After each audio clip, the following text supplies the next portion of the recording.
우리 후보님께서 대통령이 되신다면은 최고로 중요하시는 공약을 진짜 대통령이 되신다면 말씀을 해주시면 합니다. 국민 배당금이죠. 우리가 인구가 자꾸 줄어들다 보니까 앞으로 25년 후면은 대학생이 싹 없어져 버려요. 대학 입학생이 없어집니다. 이런 것을 여러분들은 나는 미리 내다보고 30년 전에 결혼하면 1억, 아기 낳으면 30만 원, 지금은 5천만 원이죠. 지금은 결혼하면 3억. 이걸 내가 주겠다고 했던 거예요. 근데 30년 전이나 지금이나 일관된 정책을 가지고 있습니다. 이런 일관된 정책으로 제가 가고 있는데 결혼하면은 3억 주고 애 낳으면 5천만 원 주고 이런 정책을 하고 있는데 이것이 사실은 굉장히 중요합니다. 그리고 우리가 인구 구조가 점점 작아지니까 이 한 사람의 청년이 한 여자를 만날 때 장인 장모는 딸밖에 없고 아버지 어머니는 아들 하나밖에 없을 때 이 양가의 하나의 가장 남자와 여자 사이에 4명의 노인이 있습니다. 아버지 어머니 장인 장모 이 4명을 한 명의 남자와 한 명의 여자가 부양하는 거예요. 그러니까 요양병원에 4명이 들어갔을 때 이 남자와 월급과 여자의 수입을 가지고 과연 생활을 하면서 이 4사람의 요양병원비를 댈 수가 없어요. 거기다가 가족들, 아들, 딸들 핸드폰비, 장인, 장모 핸드폰비 뭐 이것저것 공제를 하면 핸드폰 값만 한 6명, 7명을 한 명의 가장이 담당해야 되는 거예요. 여러분은 지금 그렇게 생각하지만 월급 그 몇백만 원 받아가지고 이 가족이 그 많은 노인을 부양한다는 게 어렵습니다. 그래서 제가 우리 젊은이들은 아무리 인구 구조상 효도를 하고 싶어도 이게 불효를 하게 돼 있어요. 구조적으로. 어머니 아버지 장인 장모에게 충분한 그 효도하고 싶은 마음과 괴리가 생기는 거예요. 그래서 우리가 효도의 3대 요소가 있는데 우리가 자식이 부모에게 효도의 3대 요소 중에 첫 번째 제일 낮은 효도가 물효입니다. 물질로 부모의 의식주를 해결해 주는 거. 두 번째 조금 높은 효도가 결혼입니다. 결혼해서 부모의 마음을 편안하게 해주는 거 심효예요. 그러니까 손자를 놔주고 직장을 빨리 구해야 이게 심효가 되는 거예요. 마음의 효도. 이거 도대체 직장도 못 구하죠. 가면 뭐 면접 넣으면 안 되죠. 돈은 없죠. 결혼은 못하죠. 불효자 중에 불효자야. 아니 손자를 낳아야 될 나이에 장가를 못 가고 있다 이 말이에요.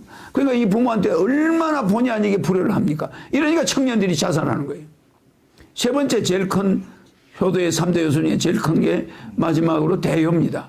출세해가지고 직장에 가서 진급하고 어디 사법시험에 붙거나 뭐 공무원이 되거나 이래가 저게 누구 자식이다 해서 부모의 이름을 높여주는 거.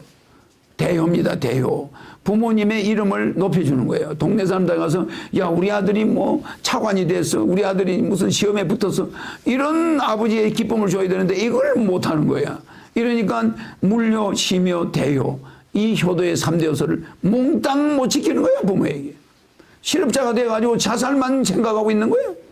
이거를 여러분이 예사를 보는데 우리는 불효자가 되고 싶은 사람 아무도 없어요. 장인 장모 용돈 안 주고 싶은 사람 하나도 없습니다. 그러니까 우리가 3대 효도, 생전지효, 살아있을 때 우리가 부모한테 효도하는 거. 효도의 3대 효도. 두 번째, 사후에 부모님의 효도하는 거, 사후지효. 세 번째, 정말 사모지요. 부모, 아버님이, 어머님이 돌아간 다음에 항상 부모님을 사모하면서 어머니가 모시적삼 한 벌 가지고 평생을 사셨는데 내가 이렇게 돈을 훌쩍말쩍 낭비해가지고 이렇게 되겠냐. 정말 내가 부모님한테 죄 짓는 거다. 음식점에 가서 맛있는 걸 먹을 때도 우리 어머니가 맨날 말이야 나는 배가 밥맛이 없다. 나는 배가 아파서 밥을 못 먹는다. 그러면서 누룽지만 물만 먹고 자식들한테 밥을 주면서 실제는 쌀독에 쌀이 다 떨어져가고 있어. 가부가 자식들 여름엔 거느리고 남편은 전쟁 가서 죽어버리고 그렇게 살아가면서 일 시켜주는 농촌에서 일이 없으니까 쌀이 다 떨어져. 곡식이 다 떨어져. 그걸 항상 어머니가 야 나는 속이 안 좋아서 밥을 못 먹겠다. 이러냐 애들만 먹이는 거예요. 이러면서 그 여성이 굶어 죽어가던 그런 어머니 모습을 우리는 생각해야 돼. 그런데 그런 효도를 우리가 못하고 있는 거예요. 그러면서 뭐 고기를 먹으면 생선 뼈다귀만 먹으면서 아유 나는 살고기는 못 먹겠다. 물렁물렁해서 네가 먹어라. 이러니까 우리 엄마는 무슨 빽다귀만 먹는 줄 알아. 빽다귀만 좋아하는 줄 알아, 우리는.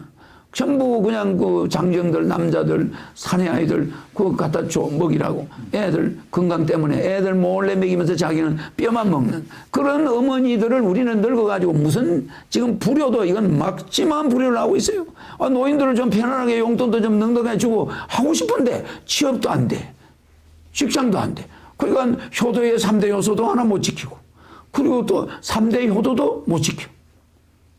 그러니까 부모님을 생각하면서 하면 할수록 가슴은 아프고 이 삼오지효가 매 터지는 거야. 어떻게 이게 내가 이런 돌아간 부모님한테도 내가 효도 하나 못하고.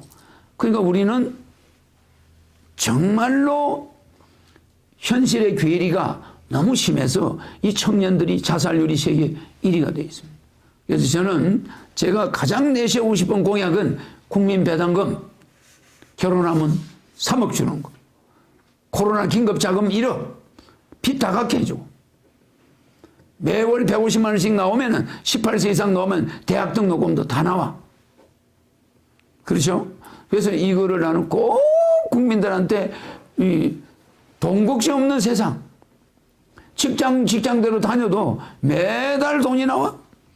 매달 한 사람당 150만 원씩. 그 다음에 65세가 넘은 사람은 한 달에 220이 나와요. 노인수당이 70만 원이야. 예?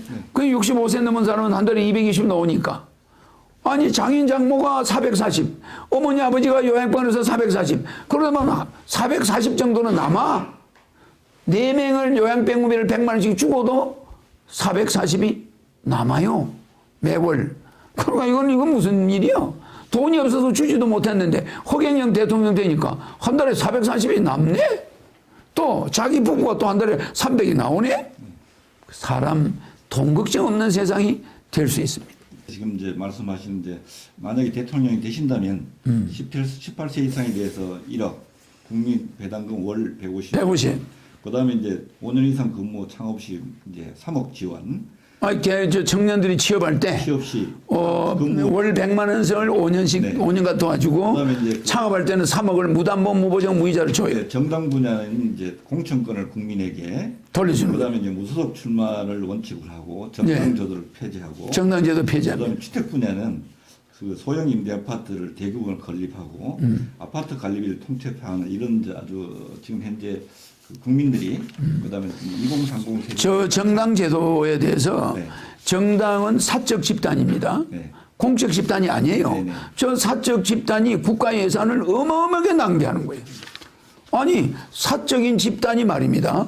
아니, 당정회의를 한답시고 당이 먼저 나오는 거야, 당이. 어떻게 공적인 국가가 나중에 나오고 사적 집단인 정당이 당정회의랍시고 관료들 불러서 장관들 불러놓고 두드려. 이게 뭡니까? 그래서 이런 정당은 도저히 용납할 수가 없습니다. 그래서 이 지구가 이 세계 평화를 구사하려면 앞으로 정당 제도는 이제 사라져야 됩니다. 그 미개인 시대일 거예요. 정치하고 싶으면 지가 무소속으로 대통령 나오세요. 지 돈 가지고. 지가 국회 나오시면 무소속으로 나오셔야지. 앞제비가 있어가지고 중간에서 그거를 결정하는 거야. 그 사적 집단이 공적 집단을 붙들고 흔드는 거야. 마치 사적 집단인 국회가 공적인 집단인 국가를 상대로 대통령을 네, 네. 탄핵하고. 네.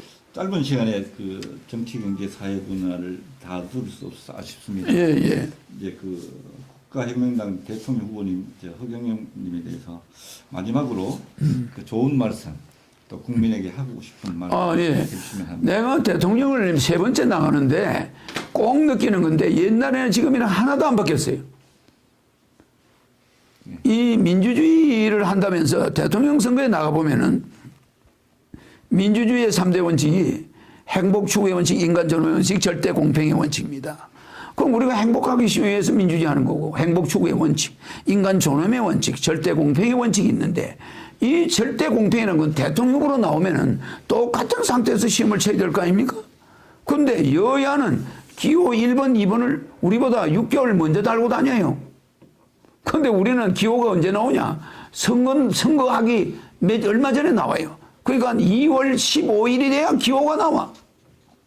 그 사람들은 언제부터 나오냐? 몇 개월 전부터 나왔어.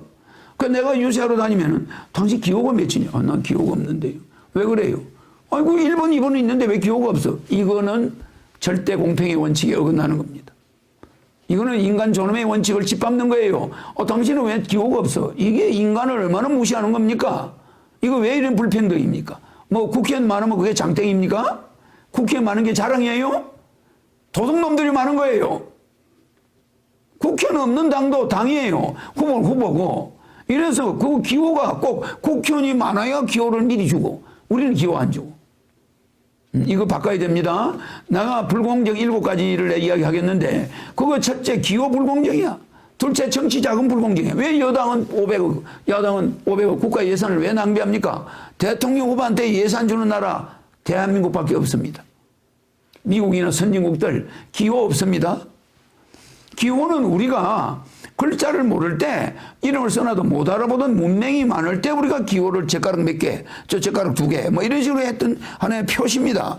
전 세계에서 쓰지 않아요. 안 쓰는데 왜 대한민국은 기호를 만들어가지고 여야 후보는 1번, 2번 우리는 그냥 기호도 없어. 이렇게 차등을 만들.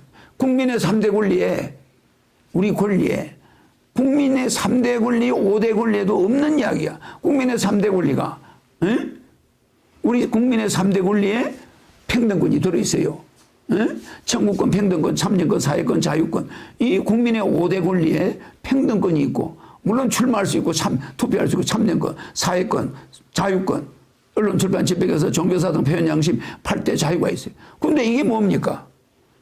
우리 마음대로 완전히 평등이 싹 사라진 선거. TV 토론도 불공정. 군소부는 저 따로 해야 돼. TV 토론 불공정. TV 보도 불공정. 텔레비는 그 사람들이 무슨 그 사람들 정당의 무슨 그 공약 무슨 정치 선전 도구로 전략해 버렸어. 뭐 모든 공약이 다 나오는데 우리는 한 번도 노출 안 해줘. TV 보도 불공정. 또 신문 보도, 언론 보도 불공정이에요. 그렇지 않습니까? 아니 그리고 여론조사 불공정이야. 항상 1번, 2번은 먼저 나와. 저 뒤에서 기다리다 끊어버려.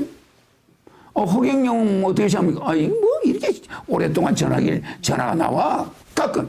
그러면 기호 1번, 2번은 유리한데 뒤에 있는 사람은 또 여론조사에서 점수가 안 나와.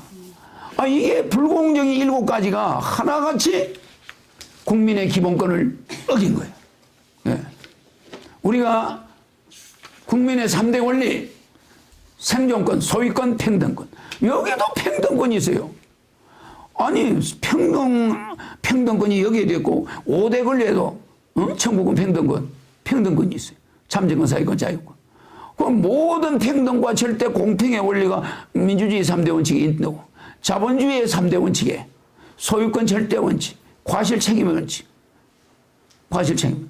그러니까, 소유권은 자기가 가지고 있는데 자기 뒤에 있는 부동산에 왜 세금을 매겨? 왜 부동산 보유세를 매기냐? 소유권 절대 원칙이야. 그 소유권을 뺏어가는 거예요. 그거 세금 안 낸다고 가서 압류를 해버려 부동산을. 가만히 앉아있는 가부가 수입도 없는데 집 한 채 있는데 그거를 경매가 들어오는 거야. 세금 때문에. 세금 안 냈다고. 소유권을 침해해요. 그래서 이 자본주의 3대 원칙에 소유권 절대 원칙이나 과실 책임의 원칙, 계약 자유의 원칙, 이 3가지가 있는데, 코로나 있다고 지하철은 새까맣게 태우면서, 왜 이 업소들마다 영업시간을 제한해가지고, 그 사람들의 행복 추구의 권리를 억압하냐, 이 말이야. 그렇지 않습니까? 그러니까 내가 이 정부가 하는 행동이, 보면은 말이야, 이게 일관성이 없는 거야. 누구는 해도 되고 저 영업업소는 문 닫아라. 저거는 몇 시까지만 해라. 이러니까 엄청난 자영업자들이 지금 비명을 지르고 쓰러져 가고 있어요. 자영업자가 얼마나 많이 죽은지 압니까? 최근에 몇십 명이 죽었어요. 이거는 피를 토하는 심정으로 제가 이야기합니다. 절대 내가 밥을 못 먹어서 내가 부자 되려고 이러는 거 아닙니다. 나 대통령 월급 안 받아요. 나 방공비 400억 내 돈 씁니다. 나 청와대에서는 밥값 내가 다 내 걸로 합니다. 국민에게 혈세를 나는 절대 가지고 오지 않습니다. 그런데 이렇게 국민의 이 정말 자본주의의 3대 원칙 동이죠. 민주주의의 3대 원칙 동이죠. 국민의 5대 권리도 어겨버리죠. 국민의 3대 권리도 어겨버리죠. 이래가 무슨 재산세다. 종합부동산세다. 이게 뭡니까? 수입이 있는 데만 세금을 내야 돼. 그래서 자동차 보유세 폐지, 양도세 폐지. 아니 집 지가 얼마 받든 그 주부가 자기 재산 늘려가는 재미로 그거 사는데 그걸로 국가가 그냥 싹 뺏어오는 거예요. 뺏어와서 뭐 하느냐? 국민 주는 게 아니야. 다 닦아 써버려 그냥. 이거는 용서할 수가 없습니다. 그래서 허경영은 국민 여러분들, 제가 무슨 대통령에 대해서 명예를 욕심만 내는 사람도 아니고 이렇게 3번씩 나오면서 수백억의 돈이, 천문학적인 돈이 들어갔습니다. 이번 전화 일주일마다 한 번씩 하죠. 5천만 명씩을 돌려요. 그 전화요금이 몇 억씩 들어가요. 그 수십억의 전화요금이 지금 들어가고 있습니다. 신문지상 광고 계속 나오고 있습니다. 그 돈 수십억이 들어가고 있어요. 그러면 신문에 수십억, 전화기에 수십억 계속 돈이 들어가는 이유는 텔레비 안 내주니까 허경영은 대통령 안 나왔다는 거야. 전화 받기 싫으면은 대한민국을 떠나세요. 전화 받아야 되는 이유가 허경영을 텔레비에 안 내주니까. 내가 안 나온 줄 알아요. 그래서 전화하는 겁니다. 누가 한 달에 몇 억씩 들어가면서 일주일에 몇 억씩 들어가면서 전화하겠습니까? 그거 지금 몇십억이 들어갔어요. 아마 대통령 선거 때까지 한 100억은 들어갈 거야. 이거 내가 신문 광고비 또 유튜브 광고비가 어마어마하게 나갑니다. 후보님께서 저한테도 전화를 거셨어요. 국가혁명당 허경영 후보입니다. 그렇지. 네, 제가 전화를 받았어요. 그러면 이제 사람들이 저끼리 어머 이거 허경영이가 전화 왔네. 그러면 그때는 유튜버를 어머 허경영이가 유튜브에 한번 보자. 네. 일이 돼 가지고 나를 본 사람이 많아요. 네. 그런데 싫다는 사람은 내 찍을 사람이 아니에요. 왜 전화하냐? 이거 보세요. 허경영 전화 오면은 재수 좋아. 허경영 전화 10번 받은 사람은 나중에 청와대에서 초청할 거야. 10번 받은 기록 가진 사람은 초청해서 그거 허경영 전화 3번 이상 받은 기록을 가진 사람들은 나중에 대통령이 초청해서 대통령을 청와대에서 만날 수 있는 티켓을 주겠어요. 그거 좋잖아. 감사합니다. 네, 국가혁명당 대통령 후보이신 허경영 후보님 그 주요 이제 3.3 정책을 잘 들었습니다. 꼭 이렇게 국민들한테 많이 알려주시고 홍보하셔갖고 좋은 결실을 얻도록. 고맙습니다. 감사드립니다. 고맙습니다. 특히 오늘 가장 인상적이었던 것은 여러 후보님들이 공약을 내세우지만 저는 굉장히 가슴을 좀 울렸던 것이 부모님과 자녀와의 사랑, 가족 문제, 가장 우리한테 밀접한 인성의 문제를 오늘 말씀해 주신 것이 저한테는 굉장히 그러니까 우리가 감동적이었어요. 불효자를 되게 만드는 거예요. 네, 우리가 네. 불효할 수밖에 없게. 우리는 전부 효도하고 싶은데 우리를 전부 불효자로 만들려고. 네, 그렇죠. 네. 그것이 나는 그게 제일 가슴이 아파. 네, 감동적이에요. 네, 노인들을 정말 우리는 깍듯이 대우를 해주고 싶은데 그게 뭐 우리가 돈을 못 쓰는 것보다도 노인들의 대우가 그 우리는 너무 허술한 거예요. 네, 그리고 인성 중심에 이렇게 정말 평화롭고 아름다운 세상을 정말 만들어 주시기를 오늘 기원을 드리면서 네, 우리 허경영 후보님과 함께한 뉴스인이었습니다. 여러분 고맙습니다. 고맙습니다.